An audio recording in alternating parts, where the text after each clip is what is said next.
இன்றைக்கி வியாழக்கிழமை ஆஃப்டர் 4க்கு மேலே என்னோடய ரொட்டீன் பார்க்கலாம். ஒரு ப்ராடக்ட் ப்ரொமோஷனுக்காக சென்ட் பண்ணியிருந்தாங்க. அது ஷூட் எடுத்து முடிச்சதுக்கப்புறமா ஆர்கனைஸ் பண்ண உட்காந்துட்டேன். இன்றைக்கி காலையிலே ஆஃபீஸ் போயிட்டு மதியானம் 2 மணிக்கு மேலே வந்தாச்சு. நாங்கள் யூஸ் பண்ணுற டைப்பர் பேபிக்கு வந்து க்யூட் சில். இது ரொம்பவே சாஃப்டாக இருக்குது, காட்டன் தான்.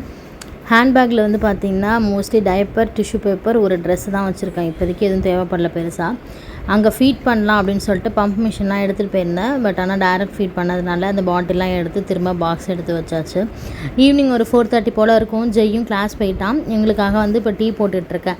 டீ ரஸ்க்கு வச்சு சாப்பிட்டா சூப்பராக இருக்கிற மாதிரி தோணுச்சு. அப்புறம் துணி எடுத்துகிட்டு வந்துட்டாங்க. அதுக்குள்ளே துணியெலாம் மடித்து வச்சுட்டு தலையெல்லாம் சீவிட்டு போய் டீ குடிக்கலான்னு வந்துட்டேன். காலையெல்லாம் பார்த்திங்கன்னா தம்பி ஃபுல்லாகவே தூங்கிடுவான். ஒரு 5 மணி வரைக்குமே டீப் ஸ்லீப்பாக இருக்கும். அதுக்கு மேலே தான் அவரோட வேலையை ஸ்டார்ட் பண்ணுவார். அப்புறம் கொஞ்ச நேரம் பால் குடிச்சிட்டு தூங்குவான். 9 மணிக்கு படுக்க வைக்கிறதுக்குள்ளே போதும்னு ஆகிடும். நைட்டெல்லாம் கண்டிப்பாக 2 hours ஒன்ஸ் எழுந்து ½ hour முழிச்சிட்டு தான் தூங்குவார்.